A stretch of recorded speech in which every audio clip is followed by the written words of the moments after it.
ราะร่างกายสังขารเฮานี่มันยึดติดอยู่บนโลกนี่มันเป็นธาตุของโลกมันเป็นธาตุของโลกจิตเฮานี่มันเป็นสิ่งที่ยิ่งใหญ่กว่าโลกเพียงแต่ว่าจิตเฮานี่มาครองในสิ่งที่มาจุติครองนะอันนี้ตามหลัก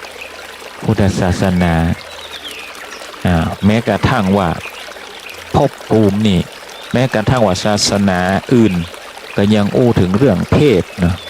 มีเทพมีเทวดาก็มีหื้อหันมีในหื้อตำราเหมือนกันในทางพุทธศาสนานั่นก็มีชั้นเทวดาต่างๆจนถึงพุทธสุดพุทธชั้นดาวดึงส์สูงสุดฉะนั้นนี่ทำไมเขาถึงโห ทำไมเขาถึงโหเนี่ยผู้ที่ไปแล้วเนี่ยผู้ที่ไปแล้วนี่อาจจะบอกกลับมาบอกเขาก็ได้แต่ว่าโหได้โดยการที่ว่ามีนะผู้ปฏิบัติเข้าฌานได้ถึงขั้นสูงนะผู้ที่ปฏิบัติฌานขั้นสูงเนี่ยจะสามารถโหเห็นได้มีฤทธิ์มีอภิญญานะในสมัยพระพุทธกาลนั้นมีพระอรหันต์ผู้ทรงอภิญญาในระดับฌานที่สูงนั้นมองเห็นถึงรอบจักรวาลนะเอาจิตนี่ไปมองเห็นถึงรอบจักรวาลได้ถามว่ามันเป็นได้จริงหรือไม่ถ้าเอาระดับขั้นพื้นฐานเลยนะศรัทธาท่านทั้งหลายถ้าหากว่าผู้ที่นั่งสมาธิเป็นนะปฏิบัติเป็นกำหนดลมหายใจเป็นนะเมื่อเข้าสู่ปฐมฌานจิตนิ่งรวมจิตได้นี่จะโหเลยว่า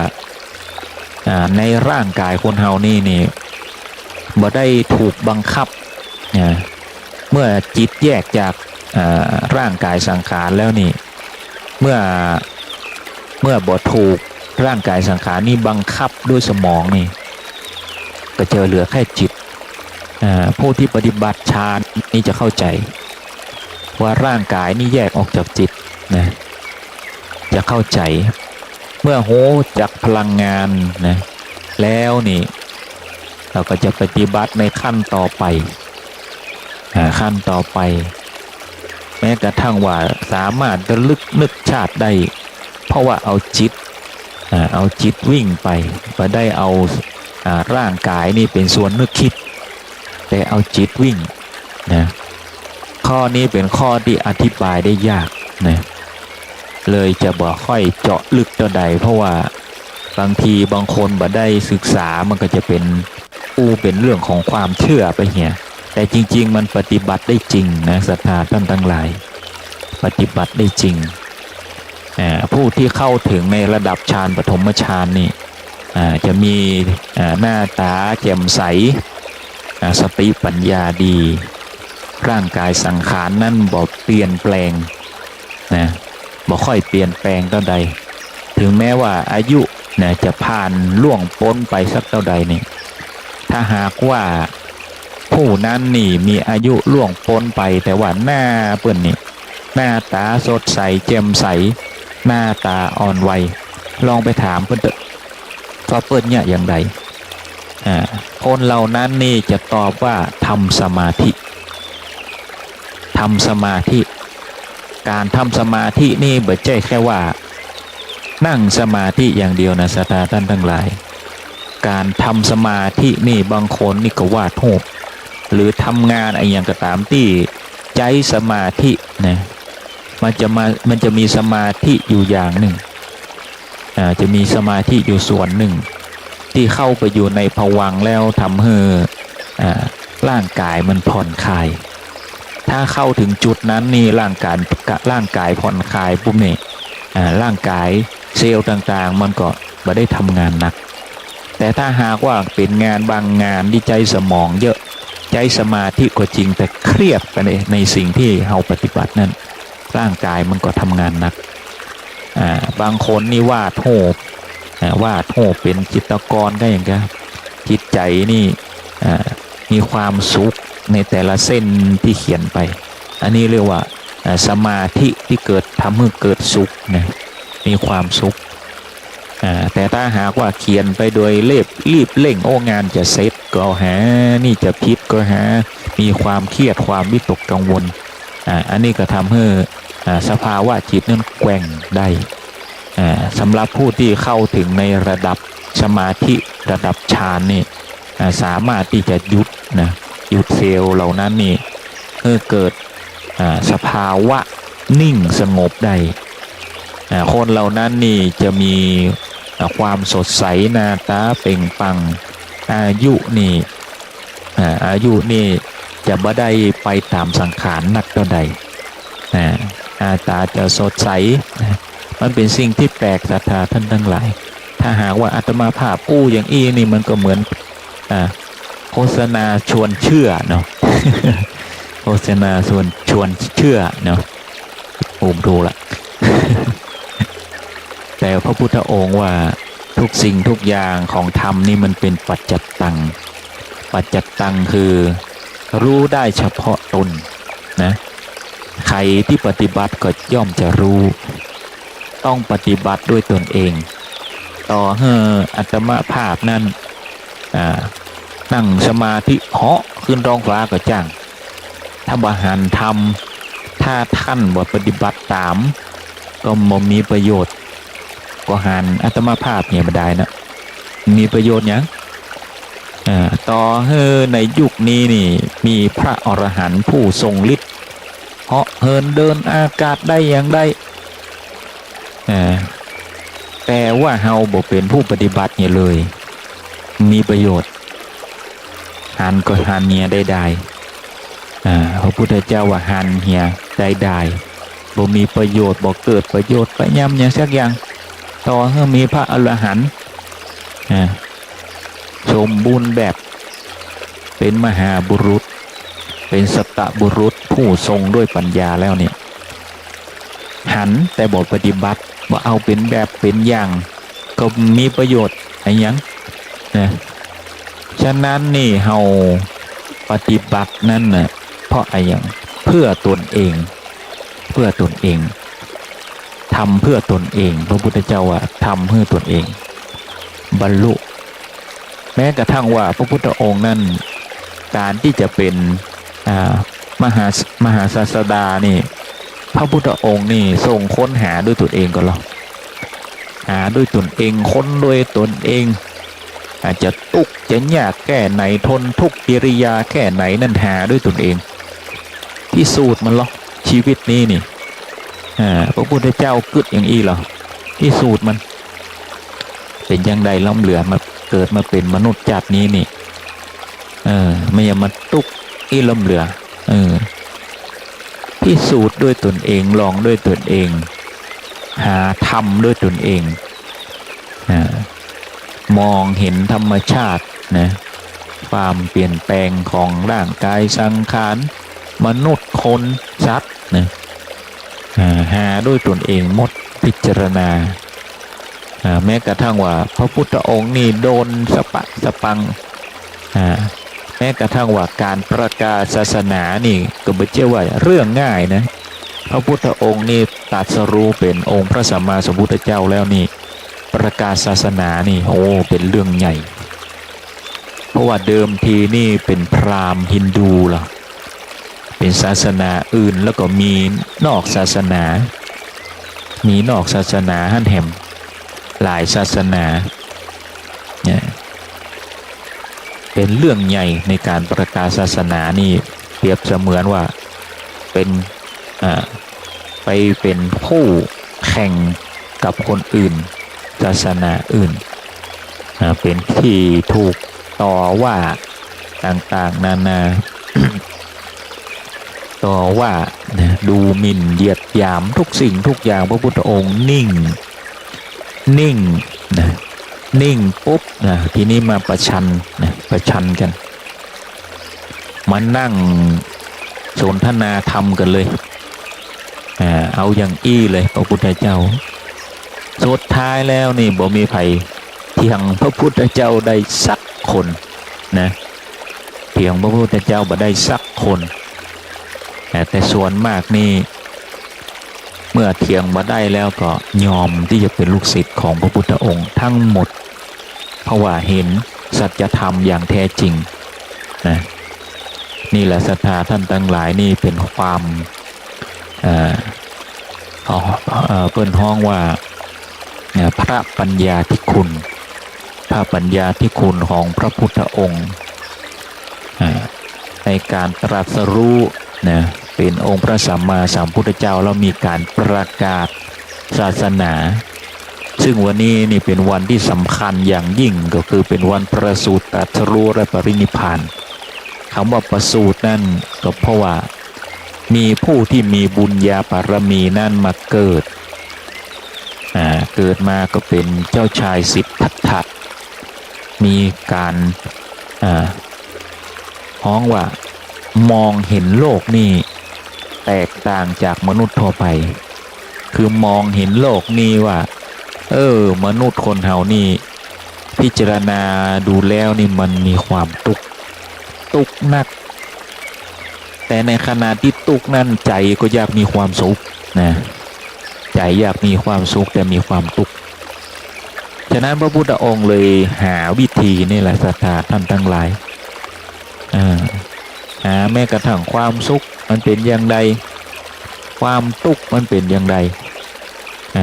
หาทุกสิ่งทุกอย่างความสุขก็ผ่านมาแล้วเป็นถึงเจ้ากษัตริย์นะลูกเจ้ากษัตริย์เป็นเจ้าชายก่อนมีทุกสิ่งทุกอย่างนะมีวังดูมีปราสาท3 ฤดูดูเงินทองมากมายข้าราชบริพารนะต่างๆนานามีคนรับใจอยู่ตลอดเวลามือนี่ตึงบันไดด้านนะจะยิบจะจับอะไรอย่างนี้คนรับใช้อย่างนี้คอยประเคนให้อยู่ตลอดเวลาสบายนะสบายขนาดก็ยังเสียสละนะพระพุทธองค์นั่นเสียสละทุกสิ่งทุกอย่างนี่เบิดใจของอันเที่ยงแท้มาเอาสักอย่าง เจ้าชายสิทธัตถะมาเอาสักอย่างละคิดในใจข้าตึงมาเอาละของเรานี่ไม่ใช่ของแต่ไม่ใช่ของแต่ที่เราจะสะสมไม่ใช่ของแต่ที่เราจะอยู่เพราะทุกสิ่งทุกอย่างนั่นแม้แต่ว่าบ้านแต่เฮือนแต่วังสักวันหนึ่งเอาเป็นกษัตริย์นะถ้าลบแพ้นี่เกิดยึดหรอลบแพ้เกิดยึดมีอย่างแต่สักอย่างพระพุทธองค์นี่กึดหลายตลบนะมีอย่างแต่สักอย่างทรัพย์สมบัตินะทุกสิ่งทุกอย่างนี่เพราะว่าสมัยก่อนนี่ต้องคอยลบคอยฆ่าคนอื่นเนี่ยเวทนาตัวต้องคอยลบคอยฆ่าผู้อื่นเพื่ออำนาจของตนเองเนี่ยถ้าบ่ลบเนี่ยเพิ่นก็จะมายึดหัวยึดวังไปเหียมีอย่างแต่สักอย่างพระพุทธองค์ว่าก็อยู่มาจนถึง28-29 ปีก็อยู่ในหัวในวังมาโดยตลอดพอมาได้เห็นนะคนแก่คนเจ็บคนตายบรรลุว่าคนเฮานี่แบบแม้แต่ว่าทิ้งของกับบัดแต่ละคนยังบัดแต่แหมไปกันใหญ่ละทีนี้ใจบ่อยู่กับเนื้อกับตัวละอยากเฮาอย่างมาตุกฮะเฮาเห็นคนเจ็บสักวันเฮาก็ต้องเจ็บเฮาเห็นคนแก่สักวันเฮาก็ต้องแก่เฮาเห็นคนตายเฮาต้องตายกะณขณะนั้นนี่พระพุทธเจ้านี่เกิดความทุกข์ละกังวลพ่อแม่เฮาก็จะตายกะลูกเมียเฮาก็จะตายกะทุกคนจะต้องตายกะเนี่ยกึดหรอกึดมันตุกเมื่อมันตุกแล้วก็เลยแสวงหาเพราะว่าบ่อยากอยู่ในความบ่จริงนี่ตั้งแต่น้อยจนใหญ่มานี่ถูกหลอกมาโดยตลอดว่าข้างนอกบ่มีหยัง มันต้องออกไปละมันตุกมันยังบ่มีอย่างพอไปออกไปตั้งนอกโอ้เห็นความทุกข์ยากลำบากของราษฎรต้องกินต้องหาโอ้เป็นดีน่าสังเวชตุกเข็น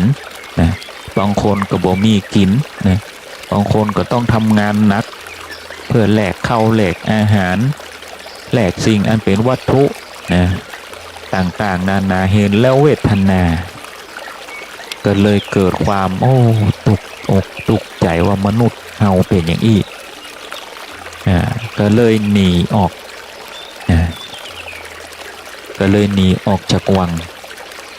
กระปงผมเข้าป่าเข้าดงเพื่อที่จะแสวงหาไปเรียน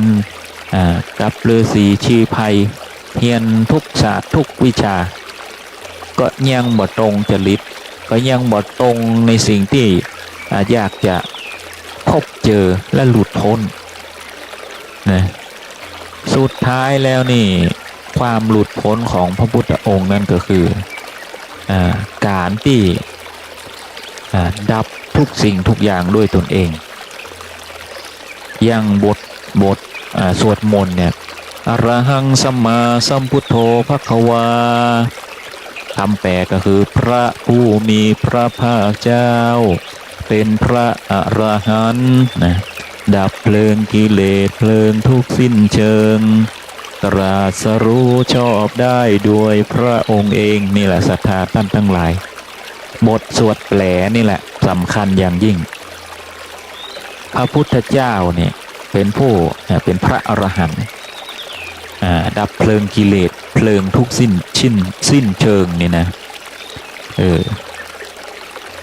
ก็คือดับทุกสิ่งทุกอย่างได้บ่เกิดกิเลสตัณหาบ่เกิดดับเพลิงนั่นดับความทุกข์นั่นก็คืออริยสัจสี่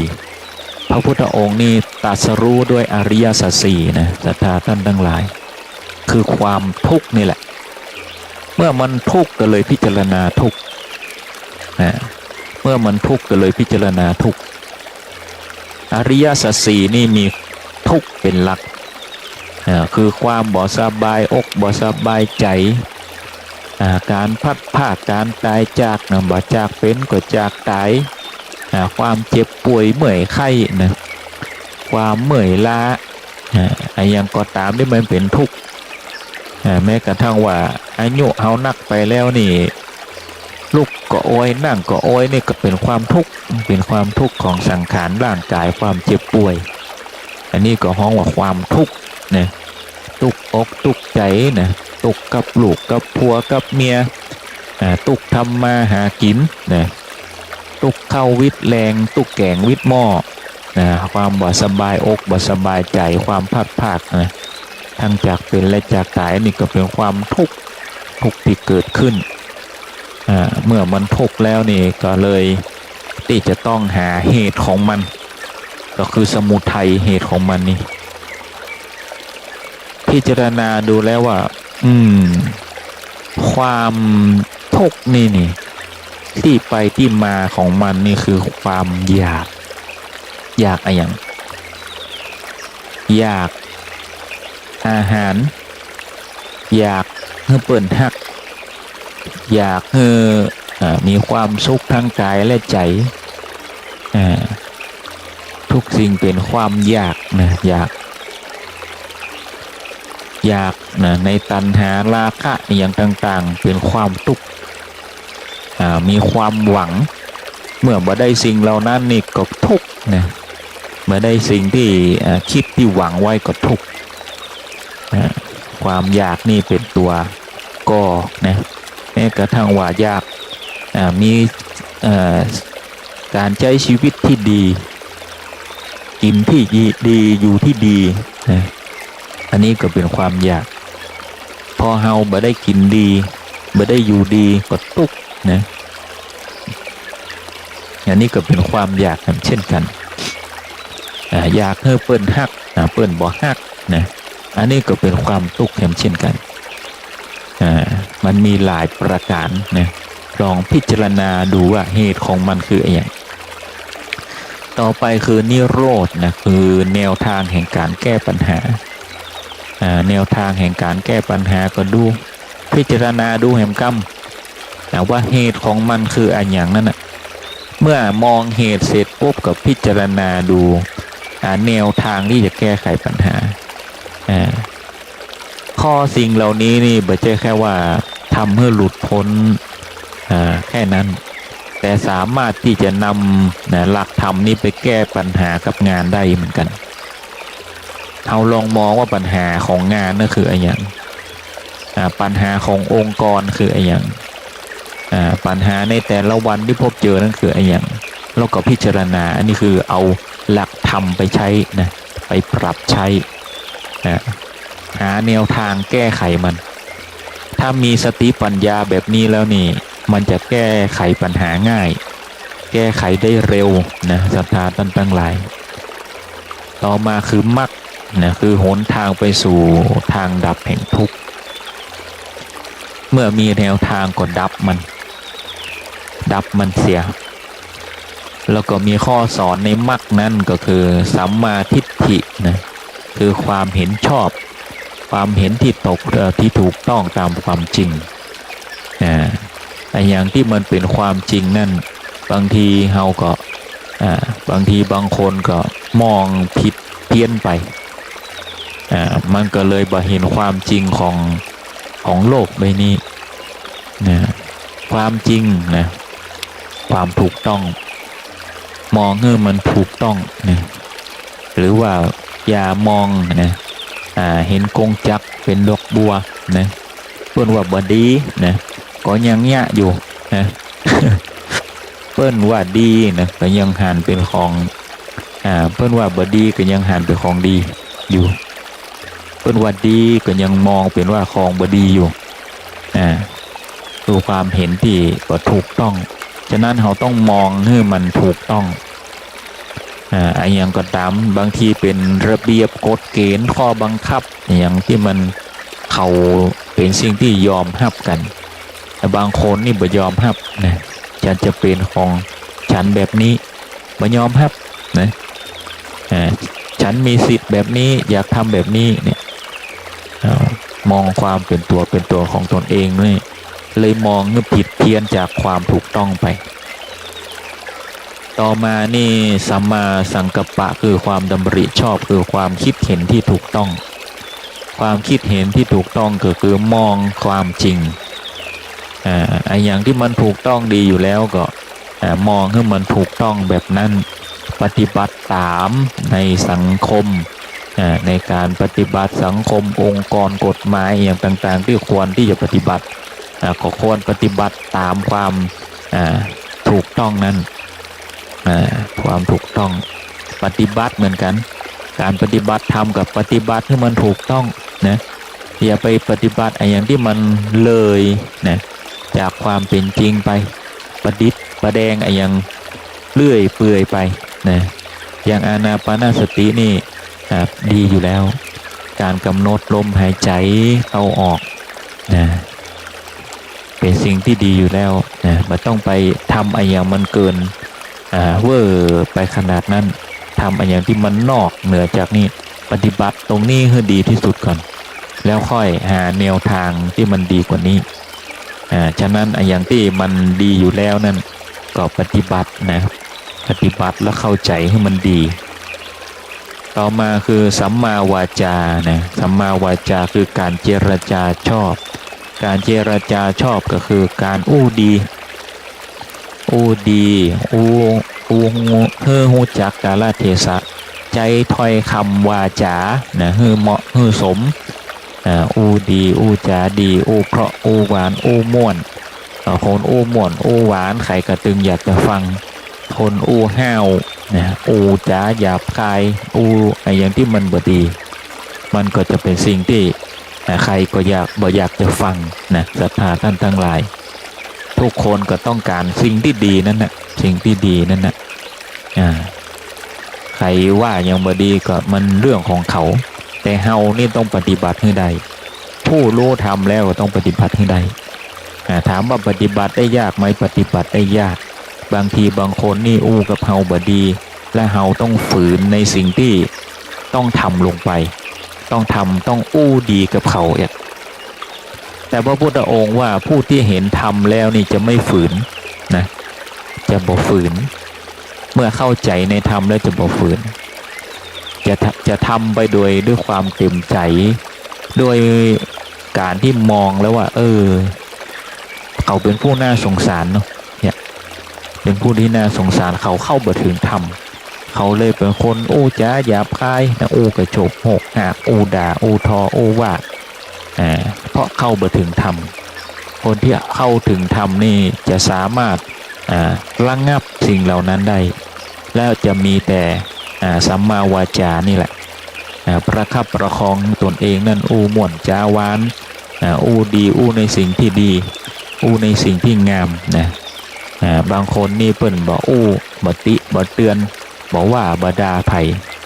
เพราะว่าเปิ้นครองสติอยู่ในสัมมาวาจานี่แหละศรัทธาท่านทั้งหลายต่อมานี่สัมมากัมมันตะเมื่ออู้เนี่ยอู้การอู้นี่ก็เป็นการกระทำสัมมากัมมันตะคือการกระทำชอบการกระทำชอบเนี่ยบอกว่าจะเป็นการอู้หรือว่าพฤติกรรมอะไรอย่างก็ตามนั่นเรียกว่าการกระทำการกระทำนั่นการกระทำนั่นนี่เมื่อมันแสดงออกมาแล้วมีผลสองอย่างมีผลสองอย่างก็คือเกิดกรรมนะแน่นอนวจีกรรมนะถ้าอู้บดีนี่เกิดเป็นวจีกรรมสร้างกรรมเหมือนกันกรรมบดีด่าทอว่าอย่างต่างๆนี่สร้างกรรมถ้าอู้ม่วนจาวานก็สร้างกรรมดีต่อกันถ้าด่าถ้าทอนะผิดศีลนะ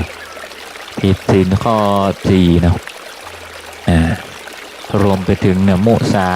สานี่ก็รวมไปถึงการอู้ใส่ลายป้ายสีอู้จ้าหมดเท็จเอาเรื่องนี้ไปว่าเรื่องนั้นเรื่องนี้เอาไปอู้ไปเล่าไปยังบางทีมันจะเป็นความจริงหรือบ่เป็นความจริงปุ๊บนี่คนชอบเล่านี่มันถึงยิบไปก่อนแล้วหรอ ยิบไปก่อนละมาได้ไต่ตองพิจารณาอันนี้ก็จะเป็นการสร้างกรรมซึ่งกันและกันออกมาเป็นกรรมอยู่สองอย่างก็คือกรรมดีกรรมชั่วด้วยพฤติกรรมหรือว่าคำว่าการกระทำนี่แหละศรัทธาท่านทั้งหลายคือสัมมากัมมันตะคือการกระทำฉะนั้นนี่เราจะต้องมีความสงบเรียบร้อยนะมารยาทกิริยามารยาทดีนะคือการกระทำดีถ้าเฮากิริยามารยาทดีเขาก็เฮ้อเกียรติเฮานะเอาทำอย่างที่มันบ่ดีมีใครให้เกียรติเนอะสตาร์กันทั้งหลายวางของบ่มนะเก้าอี้นี่โหบางคนนี่เดินโหล่มนะบางทีไปการไปงานนี่บางคนนี่ชนใจนะเดินโหเก้าอี้ไปก็มีล่มหันบ่อย หันบ่อยอันนี้ก็แสดงเป็นพฤติกรรมนะในเรื่องของมารยาทนี่ก็เป็นหลักนะเพราะว่าสังคมไทยเฮาเน้นเรื่องของมารยาทนะอย่างที่มันควรปฏิบัติให้ดีต่อกันมันก็จะเป็นเรื่องดีในเรื่องของกิริยามารยาทนั่นเป็นสิ่งอันดีอันงามนะไม่ใช่สิ่งอันที่เป็นเพราะว่าไม่ใช่สิ่งอันดัดจริตนะคนมีมารยาทนี่เป็นสิ่งที่ควรจะมีทุกคนไม่ใช่ว่าเป็นสิ่งที่ดัดจริตไปควรจะมีเพราะว่าคำว่ามารยาทนี่แหละคือความที่ให้เกียรติซึ่งกันและกันนะ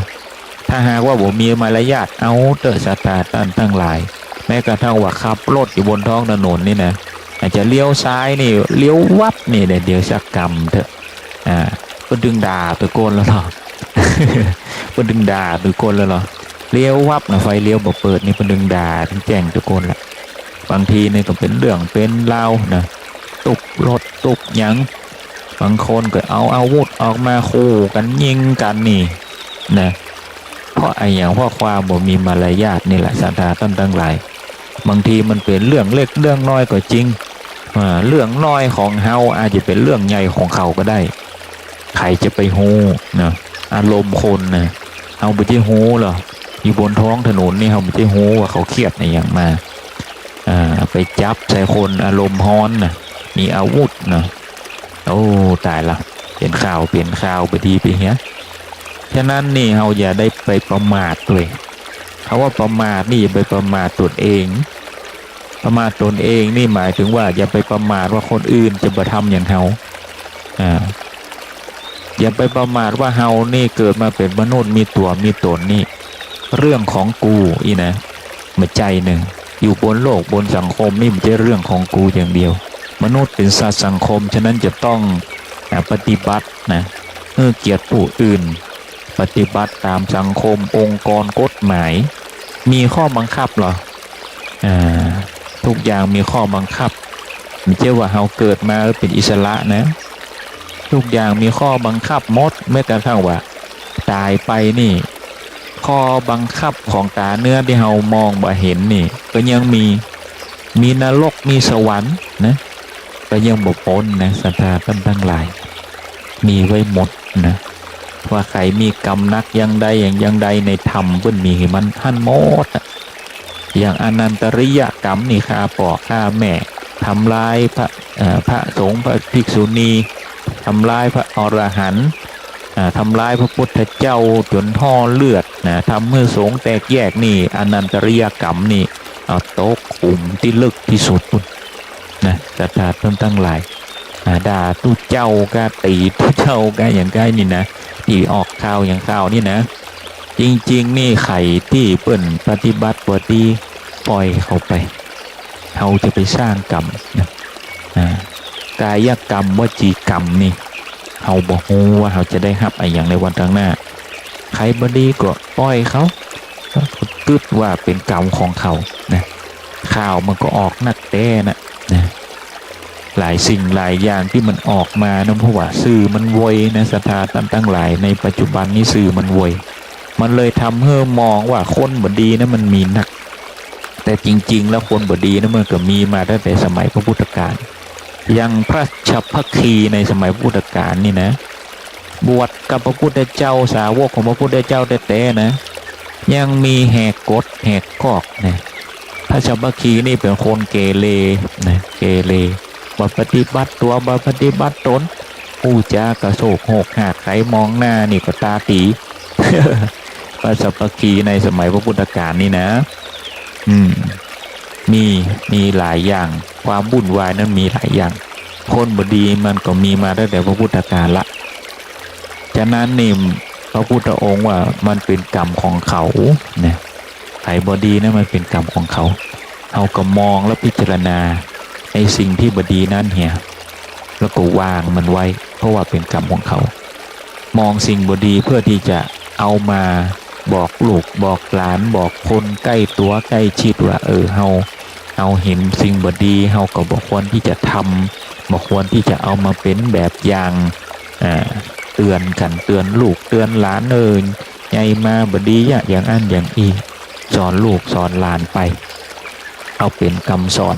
ของบดีเน้นเอาไว้เป็นคำสอนนะอย่าเอามายึดเป็นกรรมนะโอ้บดีใบบอดีแง่วนะด่าสารพัดบางคนยังเฮานี่เนาะบางทีพอข่าวอารมณ์มันไปตัวหรอก ทั้งที่เขาก็ไม่ได้เนี่ยอย่างเฮานะอารมณ์มันไปหรอก อารมณ์มันไปเนาะด่าไปตัวเขากลายเป็นว่าสภาวะจิตเฮาลงไปกับสิ่งที่เป็นความโกรธความแค้นนั่นไปตัวเขาเหี้ยโดยบ่ฮู้ตัวนี่ศาสตราท่านทั้งหลายทำบาปโดยบ่ฮู้ตัวนะปล่อยใจไปกับสิ่งที่มันไม่ใช่เรื่องของเฮาไม่ใช่กรรมของเฮาเนาะปล่อยใจไปเหี้ยอย่างนั้นอาตมาภาพถึงวันนี้ก็หันนะหันข่าวมันมีออกพูดอย่างบอกว่าจะเป็นทีวีบอกว่าจะซื้ออะไรยังมันก็นี่บ่พ้นข่าวนะมันมีทุกแห่งทุกหนขนาดบ่พอโทรศัพท์เขาก็ยังมาเล่าให้ฟัง ตึงนี่บ่พ้น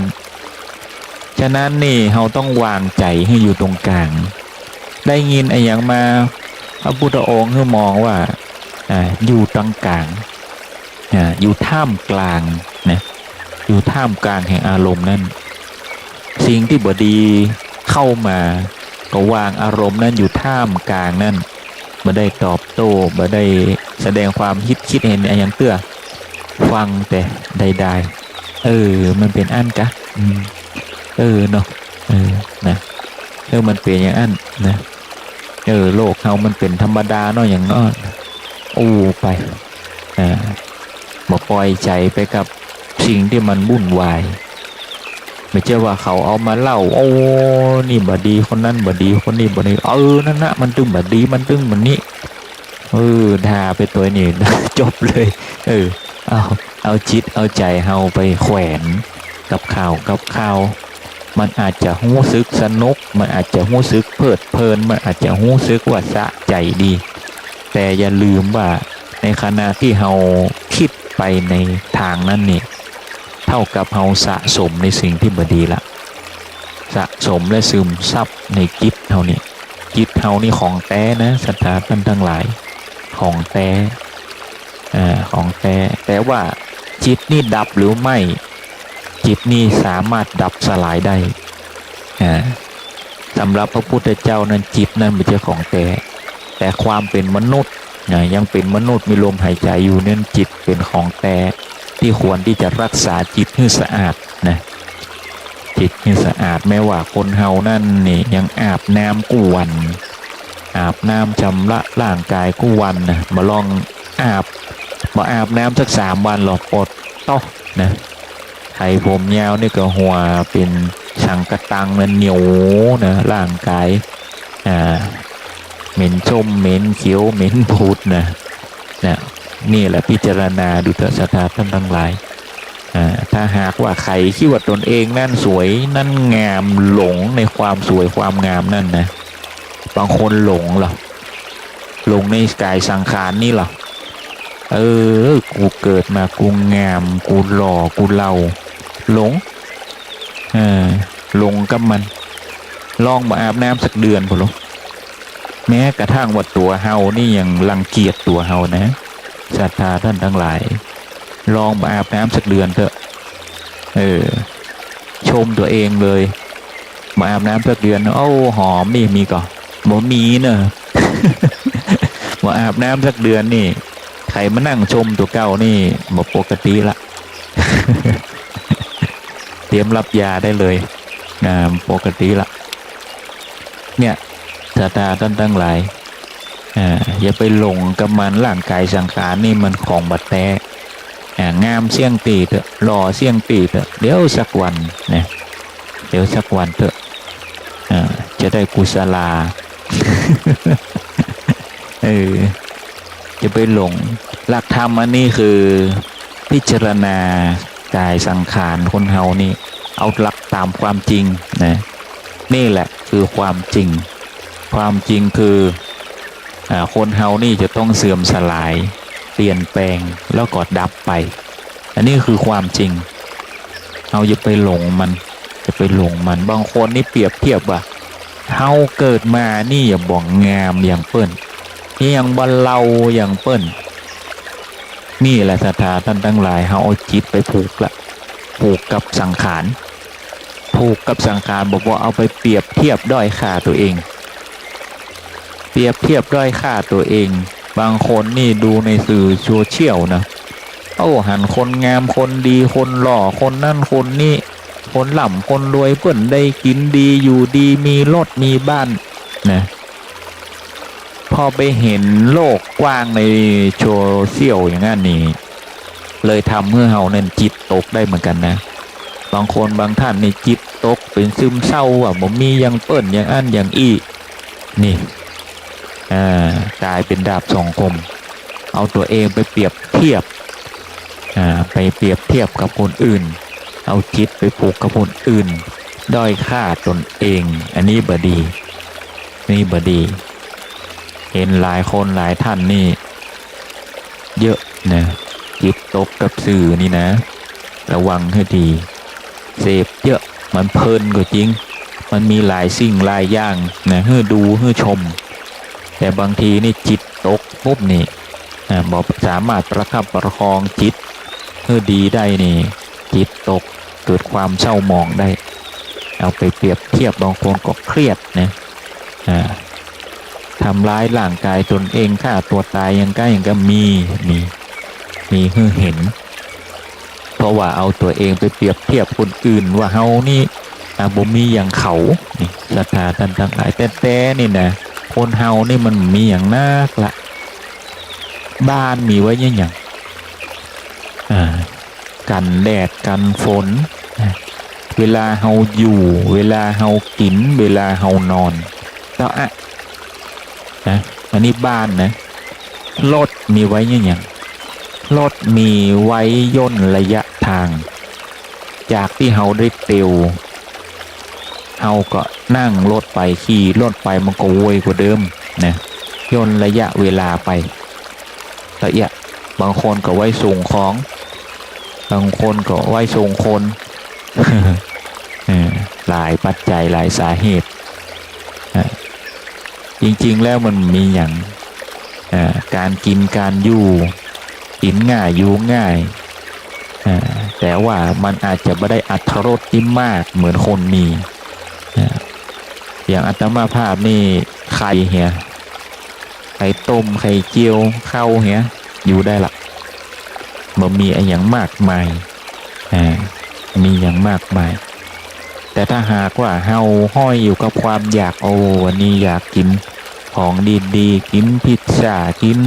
ไอ้อย่างที่มันดีๆของหรูของแป้งเนาะมันก็ความอยากนั่นนะความอยากแต่อยากของแต่ละคนก็บ่เหมือนกันนะบางคนนี่อยากแต่ว่าตนเองบ่มีอันนี้ก็สร้างความทุกข์ให้ตัวเองสำหรับคนมีน่ะกินไปเถอะแล้วแต่เขาแต่ว่าถ้ามีแต่ฟุ่มเฟือยอันนี้ก็บ่ไหวนะเพราะว่ามันสักวันมันก็หมดนะมันก็หมดอย่าไปประมาทเนาะเรื่องของการกินการใช้นี่อย่าไปประมาทในยุคนี้นะคนร่ำคนรวยเพิ่นก็ยุบไปหลายเจ้าละอย่าไปประมาทฉะนั้นประหยัดนะประหยัดไว้ต่อให้มีแค่ไหนก็ต้องประหยัดต่อให้บ่มีก็อย่าหยุดทำงานเพราะว่าคนเฮานั้นขาดอาหารบ่ได้นี่คือข้อบังคับของมนุษย์ข้อบังคับของมนุษย์คือเอาขาดอาหารบ่ได้แม้กระทั่งว่าสัตว์นี่ขาดอาหารบ่ได้ทุกสรรพสิ่งนั่นดำเนินด้วยอาหารปัจจัยเหล่านี้ฉะนั้นนี่เราจะต้องดำเนินชีวิตเนี่ยให้ดีอยู่ในทางสายกลางนะแล้วก็มีความพอเพียงพอนะอย่าไปเกินตัวนักอย่างมันดีอยู่แล้วก็ใจอันนั้นไปก่อนหรือว่าถ้าหากว่ามีโครงการอย่างตั้งหน้าเนาะอยากได้อย่างตั้งหน้าที่มันชิ้นใหญ่กว่าก็อดของน้อยไปก่อนอดของน้อยเพื่อจะได้ของใหญ่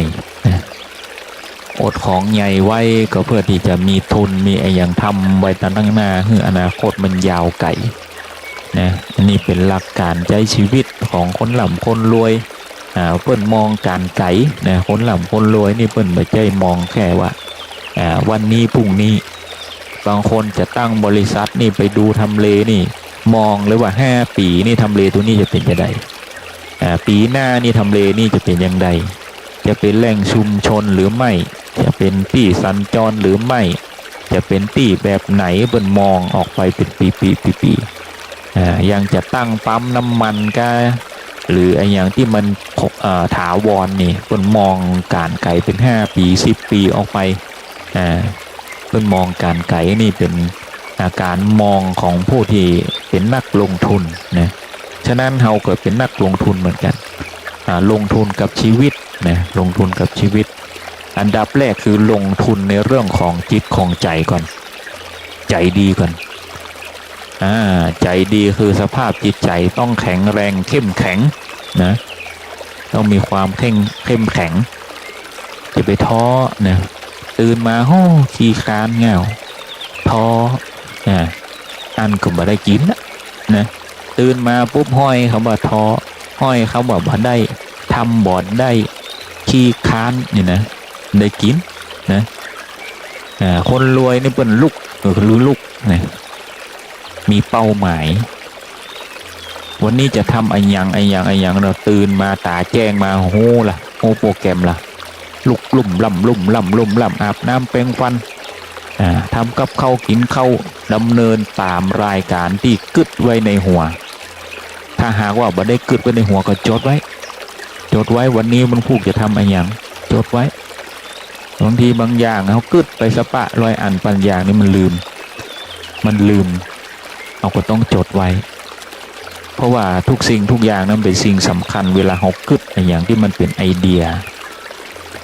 เป็นสิ่งที่จะต้องทำต้องปรับเปลี่ยนเรียนรู้นี่ต้องจดไว้อย่างอาตมาภาพนี่ในย่ามนะจะมีสมุดเล่มน้อยๆไว้คอยจดไว้หรือบางคนก็อาจจะพิมพ์ในโทรศัพท์ได้เนาะยุคสมัยนี้แต่อาตมาภาพจะชอบเขียนขึ้นกระดานหรือว่าจดไว้เพื่อกลัวโทรศัพท์มันรู้ เปิดมาได้จดไว้เพื่อเห็นอย่างหนึ่งมันเป็นการได้เขียนด้วยถึงวันนี้เฮา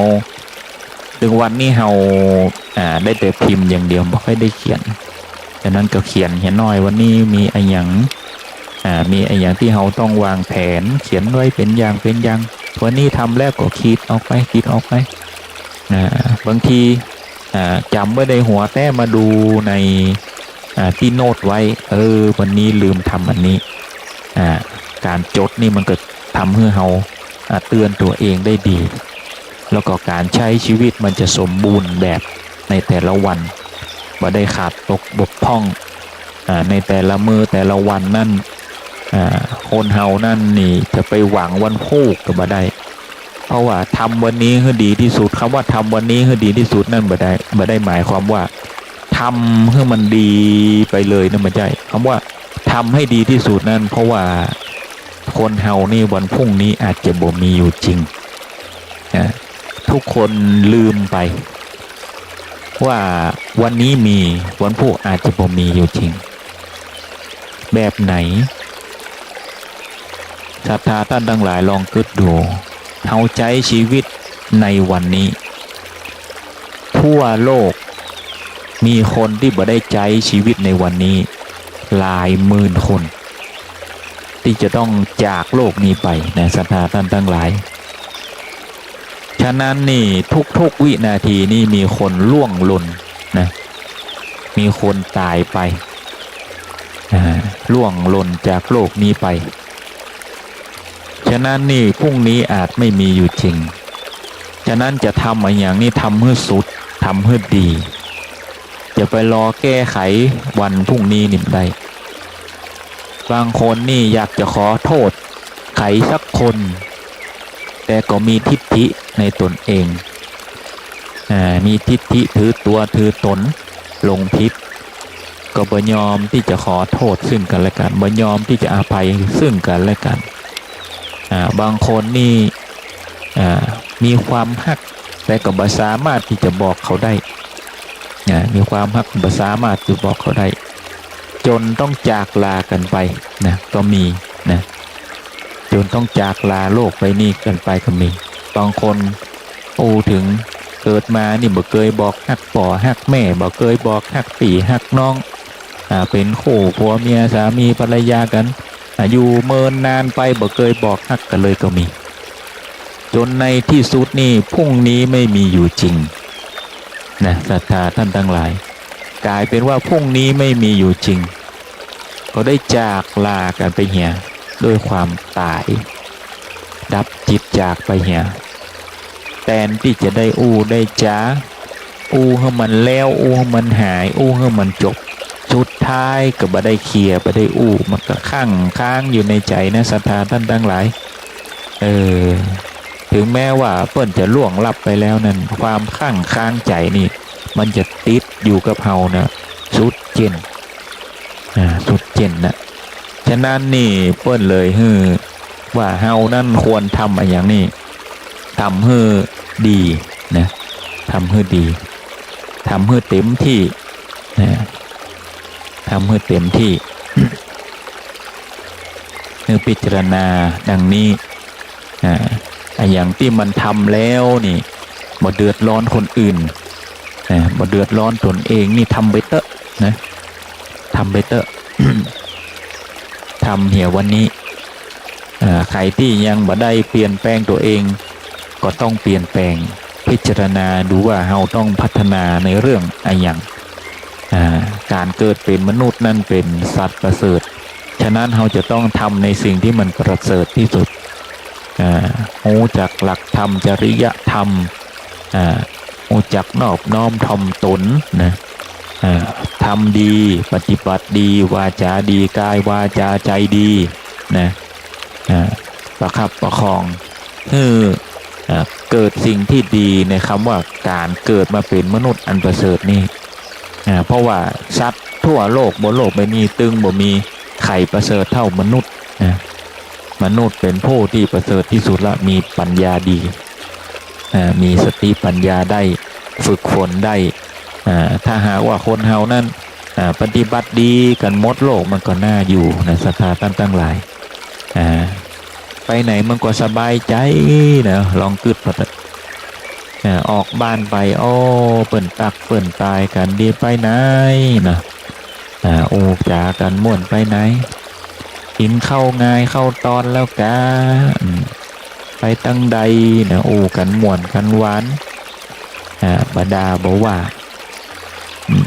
เป็นห่วงเป็นใยกันนะลูกบ่สบายหายแล้วกะอย่างอันอีโอ้มันมีความสุขโอ้จาดีห่วงใยซึ่งกันและกันมีความเมตตากรุณาที่ดีต่อกันมีการยิบยื่นเปื่อนบ้านนะเนี่ยเข้ากับปลาแบ่งปันกันแหลกกันอย่างสมัยก่อนนี่เปิ้นจังคนสมัยก่อนนี่เปิ้นยังจังเนี่ยกับเข้ากับปลาข้ามหัวแบ่งกันแหลกกันมีความสุขหันอย่างอันนี้มีความสุขดีสมัยนี้นี่อยู่ไผอยู่มัน อยู่ไผอยู่มันจริงๆก็ดีอยู่ใครอยู่มันก็ดีถ้าบอกไปว่าไปด่ากันเขาลบซึ่งกันและกันก็บ่มีปัญหาแต่ถ้าเป็นสมัยก่อนนี้โอ้มันม่วนไปการไปงานวัดงานวาช่วยกันบ่แบ่งพรรคแบ่งฝ่ายบ่แบ่งพรรคแบ่งพวกงานวัดก็คืองานวัดงานบุญก็คืองานบุญทำบุญเอาบุญไว้นำหน้าเอาธาตุอารมณ์ไว้ตั้งหลังถ้าเอาอารมณ์ไว้นำหน้านี่มันบ่เกิดความสามัคคีละเนี่ยอย่างมันก็บ่ดีทำไปแล้วก็มาจมมาด่ามาว่ากันภายหลังเห็นกรรมหันมานักต่อนักฉะนั้นนี่เอาบุญนำหน้านี่อย่างมันผิดมันพลาดนี่เฮาจะบ่โทษกันมันเป็นบุญสำเร็จไปละบุญสำเร็จทำไปแล้วนี่ผิดพลาดจังมันสามัคคีกันไว้ก่อนนะแต่ถ้าหากว่าเอาอารมณ์นำนะมันถึงลุ่มลำน่ะเสร็จปุ๊บก็มาด่ามาจมมาแจ้งกันฉะนั้นต้องเอาบุญนำงานวัดงานวางานบุญงานสามัคคีอย่างต่างๆงานหมู่บ้านนะเอาความสามัคคีนำเอาบุญนำเอาความเมตตากรุณาที่ดีต่อกันนำมันก็ประสบความสำเร็จนะอันดีอันงามนั่นก็เกิดขึ้นอันนี้ก็บ่ชอบคนนั้นอันนี้ก็บ่ชอบคนนี้มีทิฏฐิหลงผิดมีความถือตัวถือตนมันก็ทำให้อยู่กันบ่ม่วนมีทิฏฐิมานะสร้างความแตกแยกขาดความสามัคคีมันก็ดิ่งลงเหวไปติ๊กๆนี่องค์กรไหนที่เป็นอย่างอี้นี่ดิ่งลงเหวบ่เกิดความพัฒนาอย่างสักอย่างบ่เกิดความสามัคคีมันก็จะทำให้นี่สังคมมันก็แย่ไปติ๊กๆฉะนั้นนี่ถ้าหากว่าเฮาเข้าใจในธรรม ปฏิบัติธรรมนะจึงเป็นสิ่งสำคัญอย่างยิ่งจึงเป็นสิ่งสำคัญอย่างยิ่งฉะนั้นวันนี้เป็นวันที่สำคัญแห่งวันหนึ่งคือวันวิสาขะนะวิสาขบูชาคือการนะประสูติตรัสรู้และปรินิพพานหัวใจหลักสำคัญก็คือการตรัสรู้เนี่ยจึงมีธรรมขององค์พระสัมมาสัมพุทธเจ้านั้นได้อยู่แล้วก็ขัดเกลาจิตใจพุทธบริษัทท่านทั้งหลายนี่มาจนถึงทุกวันนี้ธรรมของพระพุทธองค์นั้นผ่านมาแล้ว 2,568 ปีธรรมเหล่านั้นนี่ยังสามารถที่ยังใช้ได้ปัจจุบันธรรมนี่เป็นธรรมแห่งปัจจุบันธรรมอันเป็นนิรันดร์แต่ว่าธรรมนี่ไม่ได้เสื่อมไปไหนอยู่ที่ว่าเฮาจะรักษาและปฏิบัติได้อย่างใดมนุษย์เฮานี่ธรรมไม่ได้เสื่อมแต่จิตใจมนุษย์นั้นจะเสื่อมเพราะว่าเฮาไม่ได้ศึกษาไม่ได้นำไปใจบ่มีอย่างขัดเกลาจิตใจบางคนก็คิดว่าแรงมาแรงไปไม่โกงนี่แหละศรัทธาท่านทั้งหลายมันจะตายกันเพราะอย่างนี้ทำมาทำกลับเนี่ยมันจะตายกันเพราะอย่างนี้แหละ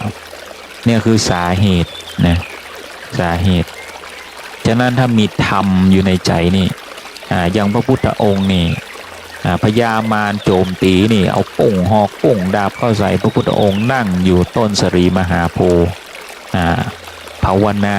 จิตอันเป็นบริสุทธิ์นี่หอกดาบนี่ปุ่งเข้าใส่หาพระองค์นี่พระพุทธองค์นี่หอกดาบเหล่านั้นนี่กลายเป็นดอกบัวเสี่ยงหมดนะกลายเป็นดอกบัวเสี่ยงหมด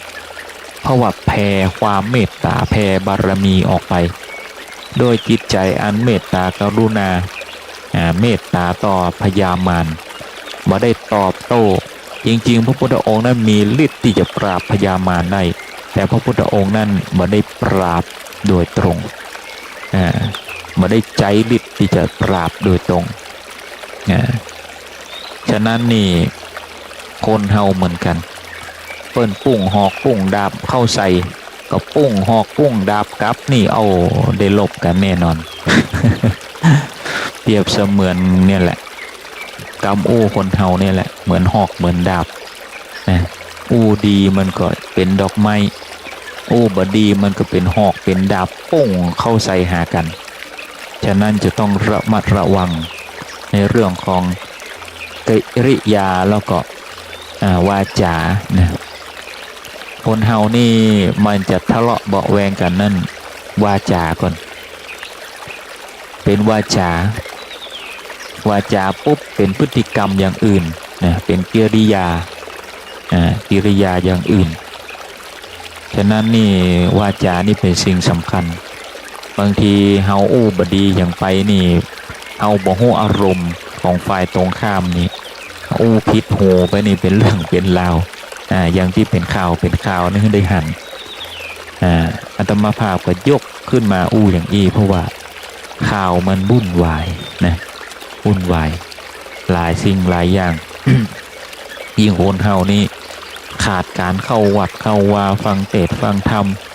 ถ้าบ่มีธรรมะในอกในใจจะเอาอย่างมาประคับประคองศรัทธาท่านทั้งหลายเมื่ออารมณ์มันมากระทบปุ๊บก็กระทบออกไปทันทีนะเมื่อสิ่งกระทบมันกระทบเฮาปุ๊บเฮาส่งมันออกไปทันทีเลยเรียบร้อยมีปัญหานะเป็นการทะเลาะเบาะแวงนะเป็นเรื่องเป็นราวกันไปเพราะว่าบ่สามารถที่จะควบคุมจิตควบคุมใจได้มันก็เลยออกมาเป็นพฤติกรรมแต่พฤติกรรมเหล่านั้นนี่ทำไปเยอะๆทำไปบ่อยๆมันจะเป็นสันดานนะมันจะเป็นสันดานนี่ไม่ใช่ว่ากรรมหยาบกรรมคายในธรรมนี่เป็นว่าสันดานผู้ที่มีพฤติกรรมซ้ำๆซากๆมีจิตใจที่มืดดำซ้ำๆซากๆเรียกว่าสันดานนี่ทำจนเป็นสันดานนี่ความเลวมันก็เกาะกลุ่มจิตใจเฮา มันก็สกปรกไปเรื่อยๆเมื่อสกปรกไปเรื่อยๆนี่เมื่อดับจิตจากตายจากร่างกายนี่ไปนี่ภพภูมิที่จะไปคือนะเดรัจฉานนะเกิดเป็นหมูเป็นหมาคอยคบคอยกัดกันคอยกินคอยไล่คบไล่กินกันเป็นเดรัจฉานคอยคบคอยเห่าห้องไล่ล่ากันอันนี้คือวัฏฏะนะของสัตว์เดรัจฉานวัฏจักรของเดรัจฉานความโมโหเกี่ยวกาดอารมณ์ต่างๆที่มันขุ่นมัวด้วยความแค้นความโกรธความเครียดนี่ไปเป็นเดรัจฉานไปเกิดเป็นสัตว์ที่ไล่ล่ากันอยู่กับความเจ็บปวด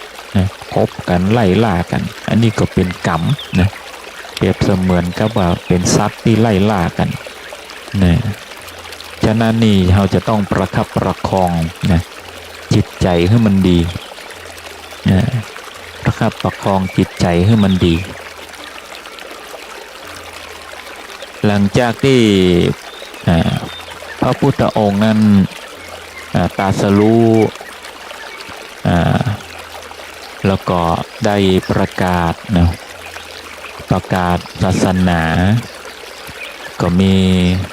สาวกนะมากมายจนถึงนะเข้าสู่ปรินิพพานเพราะว่าแถมอย่างหนึ่งคือพญามารนั่นมาทวงพระพุทธองค์ว่าไหนว่าท่านจะสละบัลลังก์นี้ถ้าหากว่าธรรมนะของพระพุทธองค์นั้นกระจรกระจายไปทั่วอย่างสมบูรณ์แล้วนี่ท่านจะสละบัลลังก์เพราะว่าได้ลั่นวาจาออกไปแล้วก็เลยจะเข้าสู่ปรินิพพานบอกพระอานนท์ว่าแหม3 เดือนนึงเอาจะเข้าสู่ปรินิพพานพระอานนท์นี่เป็นผู้ที่อยู่ใกล้ชิดนะปฏิบัติใกล้ชิดพระพุทธองค์ตลอดเวลาก็มีความเสียอกเสียใจอย่างยิ่งนะมีความเสียอกเสียใจอย่างยิ่งที่พระพุทธองค์นั้น จะได้เสด็จปรินิพพานนะซึ่งก็ตรงกับวันประสูติแล้วก็ตรัสรู้เนี่ยแหละสัทธาท่านทั้งหลายเป็นวันเดียวกันเป็นสิ่งที่น่าอัศจรรย์อย่างยิ่งในวันขึ้น15 ค่ำเดือน6นะตรงกันหมดนะเป็นที่น่าอัศจรรย์แต่สิ่งที่น่าอัศจรรย์ยิ่งกว่านั้นก็คือหลังจากที่พระพุทธองค์นั้นเสด็จปรินิพพานไปนานแล้วหลักธรรมของพระพุทธองค์นั้นยังคงดีเสมอต้นเสมอปลายนำไปใช้ได้จริงเข้าใจธรรมชาติได้จริงขัดเกลาได้จริงถ้าหากว่าเฮานั้นเป็นผู้ที่ปฏิบัติศึกษานำไปใช้เนี่ยความวุ่นวายมันก็จะบ่เกิดเพราะว่าความวุ่นวายทุกวันนี้เฮาบางคนบางท่านมาได้ศึกษาหลักธรรมใช้ชีวิตไปในแต่ละวันนั้นทำเฉพาะหน้าที่ของตนทำเฉพาะหน้าที่ของตนแต่ละคนก็ทำหลายสิ่งหลายอย่างในอาชีพของตนในหน้าที่ของตนจนบางทีนี่ลืมประคับประคองเรื่องของสติอารมณ์ให้ประคับประคองศีลนะสมาธิสติปัญญานะในการปฏิบัติถ้าหากว่ามันบ่มีธรรมนะแล้วก็ทุกๆศาสนานั้นมันก็สอนดีในหัวใจของธรรมในแต่ละธรรมของศาสนานั้นสอนให้เป็นคนดีทั้งนั้นบอกว่าจะศาสนาไหนนะก็ขอให้ศึกษาแล้วก็นำไปใช้อย่างที่มันดีต่อตนเองอย่างที่มันดีต่อผู้อื่นนะเราก็นำมาใช้ ให้เกิดความสุขทางตนเองและผู้อื่นตัวเมื่อตัวเองมีความสุขจึงแบ่งปันให้ผู้อื่นให้ตัวเองก่อนแล้วจึงให้ผู้อื่นนี่ก็เป็นธรรมอย่างหนึ่งอย่างกดตามที่เป็นสิ่งที่ดีนะให้ตัวเองก่อนให้ตัวเองก่อนแล้วค่อยให้ผู้อื่นกึดดูกึดดูว่ากำอู้ไหนนะที่เราชอบเราก็อู้กับคนอื่นคำอู้ไหนที่ว่ามันบ่ดีบ่งามเราบ่ชอบเราก็บ่ใจกับคนอื่นเราไปได้ยินสิ่งที่คนอื่นอู้มาบ่ม่วนโหเราก็อย่าไปใจคำนั้นอู้กับคนอื่นเช่นกันกริยาอันไหนที่บ่เหมาะบ่สมที่เราได้เห็นจากผู้อื่นหรือว่าคนอื่นทำเมื่อเราก็บ่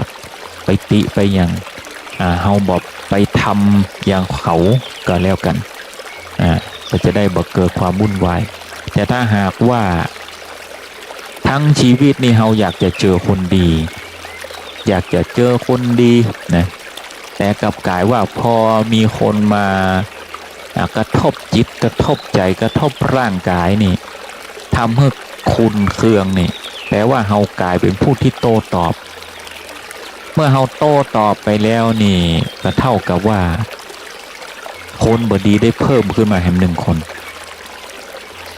นั่นก็คือตัวเราเองนะศรัทธาท่านทั้งหลายถ้าหากว่ามองแต่คนอื่นบดีแล้วเราไปว่าไปด่าไปแจ้งไปทำอันหยังโดยพฤติกรรมกิริยาท่าทางอันหยังก็ตามให้พึงสังวรว่าคนบดีที่เราเกลียดเราชังนั้นกำลังเกิดขึ้นแห่งคนเช่นกันก็คือตัวเรานี่แหละศรัทธาท่านทั้งหลายเพราะว่าเมื่อเราตอบโต้ไปแล้วนั้นคนอื่นก็คิดว่าเราเป็นคนบดีเช่นกันนี่แหละศรัทธาท่านทั้งหลายเราคิดว่าตัวเราดีนะแต่เมื่อเราตอบโต้ไปแล้วนี่เขาไม่ได้มองว่าเราเป็นคนดีเขาก็มองว่าเราเป็นคนบดีเช่นกันฉะนั้นเราก็เลยเป็นคนบดีที่เพิ่มขึ้นมาอีกหนึ่งคนนะศรัทธาท่านทั้งหลายฉะนั้นนี่วางใจให้เป็นกลางนะวางใจให้เป็นกลางเฮียอย่างที่มันปล่อยผ่านได้ก็ปล่อยผ่านไปเพราะว่ามันบ่มีอย่างน่ายึดติดเพราะว่าทุกสิ่งทุกอย่างนั่นมันเป็นสิ่งที่สมมติขึ้นทั้งนั้นแม้ว่ากำอู้ทุกวันนี้ก็เกิดจากการประดิษฐ์ขึ้นมากำอู้ดีกำอู้หวานกำอู้ดีกำอู้บดีนั่นประดิษฐ์ขึ้นมาแล้วเราเอาจิตเอาใจนั้นไปผูกกับคำนั้นเกิดเป็นสิ่งที่อันนี้ดีอันนี้บดีมันเป็นสิ่งที่ประดิษฐ์ขึ้นมาฉะนั้นนี่อย่างก็ตามที่มันเกิดขึ้นนี่วางใจให้อยู่ท่ามกลางอยู่ในภาวะของอยู่ตรงกลางอยู่ตรงกลางอย่างจะสวนเข้ามาเราก็อยู่ตรงกลางสวนเข้ามาก็ผ่านไปมันผ่านไปเฮียพอเฮียพิจารณาเฮียหากว่ามันบดีกับพิจารณาให้มันเป็นธรรมเฮียพิจารณาบางคนนี่มีอารมณ์เกี่ยวกาดนะสามารถที่จะควบคุมได้ก็มองพระพุทธองค์เนี่ยมองด้วยความสงสารความเกี่ยวกาดเหล่านั้นนี่เป็นเพราะว่าเขาขาดธรรมที่จะประคับประคองจิตใจพระพุทธองค์เนี่ยมองว่าเขาเป็นผู้สงสารเป็นหน้าสงสารที่สามารถที่จะควบคุมอารมณ์อย่างได้คนที่สามารถที่จะควบคุมอารมณ์อย่างได้นี่พระพุทธองค์ว่าเป็นผู้ที่น่าสงสารนะเพราะว่าจริงๆแล้วนี่มีความตุกแบกความตุกไว้มีความลับของโลกอยู่อย่างหนึ่งเขาว่าผู้ที่หัวเราะดังที่สุดคือผู้ที่เศร้าที่สุดนะ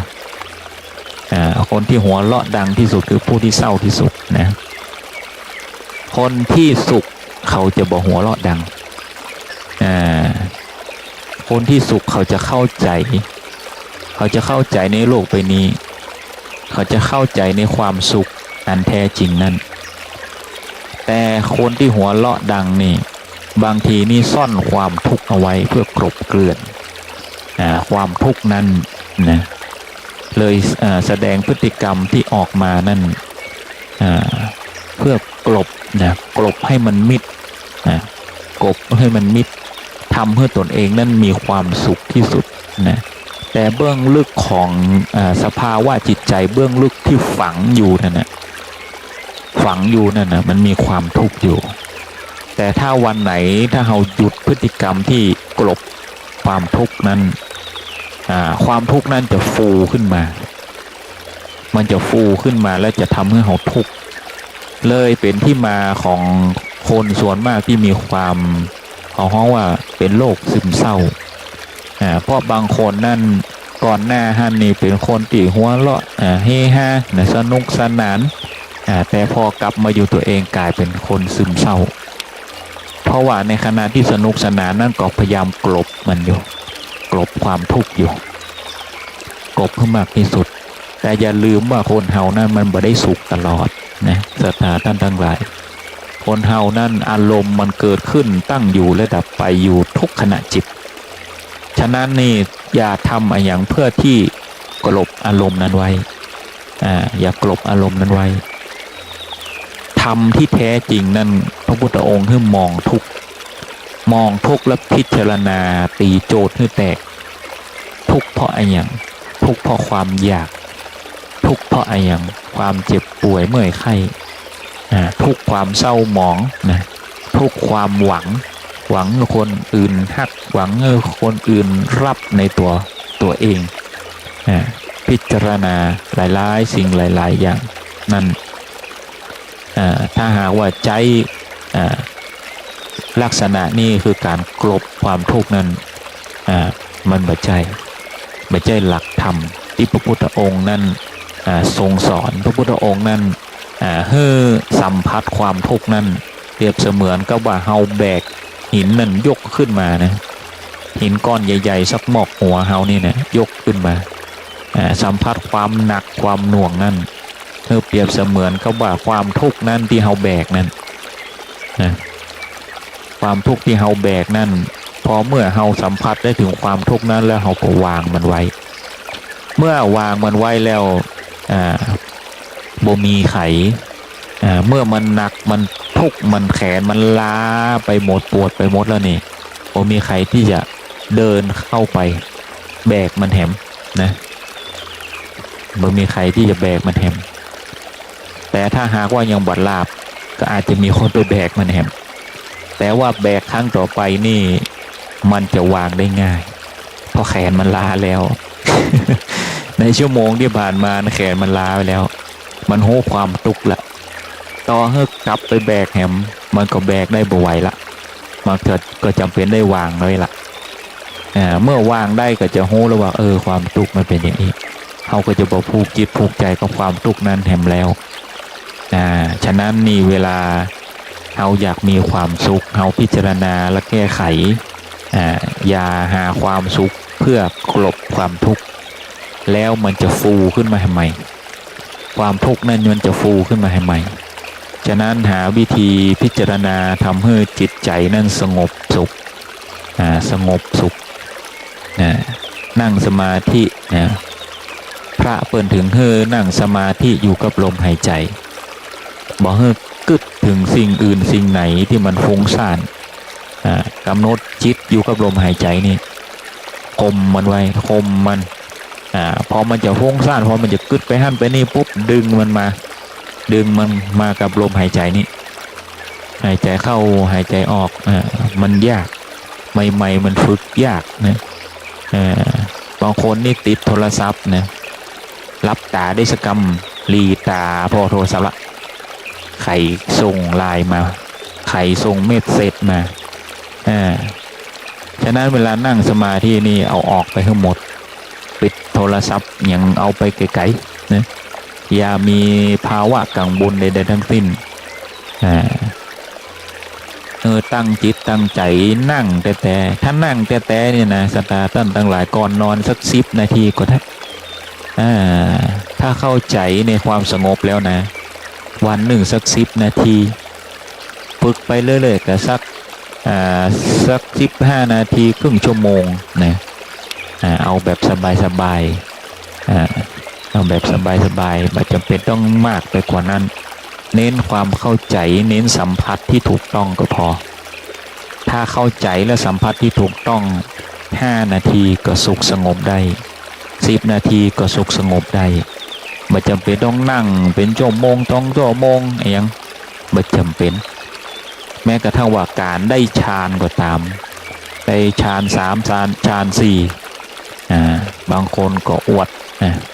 ฌาน3ฌาน4บรรลุละอย่างอันอย่างอีกนะบรรลุแค่ไหนพระพุทธองค์ก็บ่ได้สรรเสริญนะบ่ได้สรรเสริญสรรเสริญโอ้ผิดถูกละ เพราะว่าอย่างหลักของการทำสมาธิคือทำใ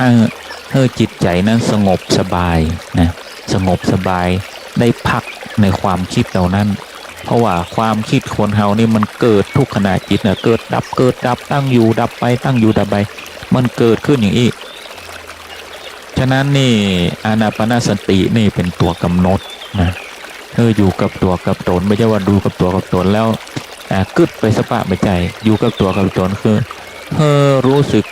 อยู่2 อารมณ์นะอารมณ์ของการหายใจนะหายใจเข้าหายใจออกรู้สึกถึงความสงบนะ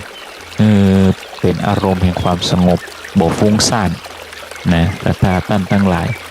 ลองไปฝึกกันดูนะมันได้ประโยชน์นักบางทีเฮาสงบปุ๊บนี่มันแก้ปัญหาได้ง่ายมันแก้ปัญหาได้ง่ายถ้าเฮาฟุ้งซ่านกังวลจิตกังวลใจอันนั้นก็จะทำอันนี้ก็จะทำอันนั้นก็เครียดอันนี้ก็เครียดโอ้เอาจะเอาอันอย่างมาวางแผนอนาคตต่างหน้าจิตมันเหมือนนิ่งจิตมันไม่ได้เจาะแก้ปัญหาโดยเฉพาะเจาะจงมันเหมือนนิ่งมันก็แก้ปัญหาได้ยากนะเปรียบเสมือนกับว่าละอ่อนนะเหมือนละอ่อนโซ่รถถีบรุดนี่ถ้าหากว่าบอกกังวลนะบอกกังวลบอกมีอย่างที่มันฟุ้งซ่านก็เปรียบเสมือนกับว่าคนมีสติดีนี่มีปัญญาดีนี่จะเข้าใจเลยว่ายิบโซ่นะมาวางตรงซี่นั่นที่มันแหลมขึ้นมานั่นเป็นเฟืองนั่นเอาวางลงไปนะเอาวางเข้าลงไปแล้วก็หมุนให้มันเดินหน้าเข้าใจระบบของมันเข้าใจระบบเนี่ยของมันมีสติกับมันเข้าใจปัญหาที่มันเกิดขึ้นโซ่รถถีบมันลุดก็เพราะว่ามันออกจากเฟืองนั่นนะเมื่อมันออกจากเฟืองเนี่ยเขาก็ยิบใส่กับคืนเฟืองนั่นนะแล้วก็หมุนให้มันครบรอบเนี่ยแต่อันมันมีเพียงเท่าอันนี้ก็มองให้มันเป็นหลักธรรมจัตตาท่านทั้งหลายทุกสิ่งทุกอย่างนั้นธรรมคือธรรมชาติฉะนั้นก็ต้องพิจารณามีผู้อย่างนะทุกวันนี้อาตมาภาพนี่มองอย่างมันเป็นธรรมไปหมดแม้กระทั่งนั่งเก้าอี้ก็ตามนั่งเก้าอี้นี่ก็มองเป็นธรรมพูดถึงเรื่องของความสามัคคีถ้าเก้าอี้มี3 ขาป่านอี้นี่หงายท้องไปแล้ว เก้าอี้บางทีเป็นเก้าอี้หัวโล้นมันก็ไม่สามารถที่จะพิงได้เก้าอี้บางเก้าอี้ก็สามารถพิงแขนได้นะเปรียบเสมือนมนุษย์เฮาเนี่ยบางคนก็พึ่งพาได้บางคนก็พึ่งพาไม่ได้นะพิจารณาหลายสิ่งหลายอย่างอันเป็นธรรมชาติของเฮาเนี่ยในแต่ละสิ่งแต่ละอย่างนั้นวัตถุแต่ละวัตถุมันมีคุณสมบัติบ่เหมือนกันมันมีคุณสมบัติบ่เหมือนกันฉะนั้นคนเฮาก็เหมือนกันคนเฮาบ่เหมือนกันแต่มีคุณค่าเหมือนกันทุกคนมีคุณค่าถึงแม้ว่าจะบ่สวยบ่งามสติปัญญาบ่ดีอย่างเกาะตามนะทุกคนมีคุณค่าหักตัวเองให้เยอะให้มากนะหักตัวเองก่อนให้ตัวเองก่อนแล้วจึงหักผู้อื่นจะได้เข้าใจผู้อื่นหักผู้อื่นแล้วก็แบ่งปันให้ผู้อื่นนี่แหละศรัทธาท่านทั้งหลาย จิตใจคนเฮานั่นมีเพียงเท่าอีละธรรมของพระพุทธองค์นั้นคือมองธรรมชาติมองธรรมชาติความเปลี่ยนแปลงนี่ความเปลี่ยนแปลงมนุษย์คนเฮานี่มันเปลี่ยนแปลงไปตามสภาวะอย่างต่างๆสภาวะนะการเกิดการเจ็บการเป็นการตายนะทุกอย่างมันมีสภาวะของมันกับล้วนแล้วเป็นธรรมชาติของมันเป็นธรรมชาติของมันเราพิจารณาดังนี้ความทุกข์ก็เหมือนกันความทุกข์ก็เกิดจากความอยากนี่แหละการเกิดมาเป็นมนุษย์นี่ความอยากมันเป็นที่ตั้งอันดับแรกนี่อยากเข้านะอยากเข้าถ้าไม่ได้กินข้าวตุกก็ตุกนะตุกหิวตุกเจ็บท้องเจ็บไส้มันก็ตุกนะแม้กระทั่งว่าปัจจัยพื้นฐานนี่ก็ทำให้เราตุกละนั่งเมินนี่เป็นไดเมื่อยก็เมื่อยนะเมื่อยแล้วเป็นตุกก็ขาเน็บแข้งเน็บนะเป็นตุกก็ตุกเนี่ยเป็นเน็บฉะนั้นนี่วางนะอยู่ตรงกลางพระพุทธองค์เมื่อเดินทางสายกลางวางเมื่ออยู่ตรงกลางนะ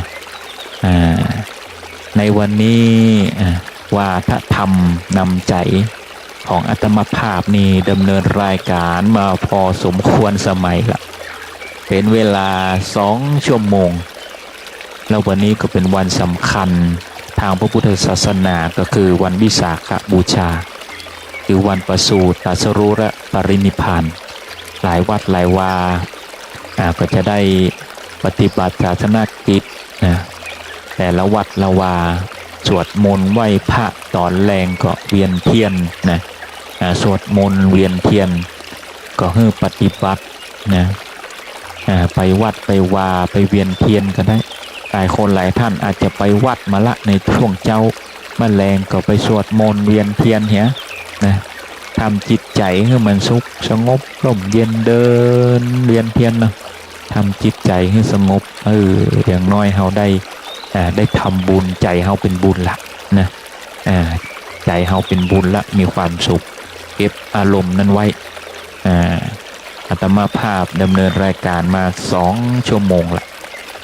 ก็จะได้จากลากันไปในรายการวาทธรรมนำใจโดยพระชัยวัฒนชโยหรือว่าพระอาจารย์บอมวัดสะปุงน้อยอำเภอป่าซางจังหวัดลำพูนจะได้จากลากันไปแล้วก็จะพบกันใหม่วันอาทิตย์นะทุกๆวันอาทิตย์ตั้งแต่เวลา 8 นาฬิกาจนถึง 10 นาฬิกาโดยเมตตาสถานีวิทยุนะ104.50โดยท่านพระครูสมุวิสุวัฒน์วรกิจโยเจ้าอาวาสวัดฝ่ายหินนะจังหวัดเชียงใหม่ท้ายที่สุดนี้ขอความจำเริญในธรรมจงมีแด่ทุกคนทุกท่านขออ้างอิงคุณพระศรีรัตนตรัยโปรดอำนวยอวยพรให้ทุกคนทุกท่านนั้นประสบกับอัฏฐพิบูลมนุษย์ผลด้วยอายุวันสุขภาละปฏิสารปฏิภาณสมบัตินะคิดสิ่งใดประกอบโดยทำโดยชอบก็ขอให้ประสบความสำเร็จทุกสิ่งทุกประการอาตมาภาพจะต้องได้จากลากันไปต้องจากลากันไปแล้วเจริญพร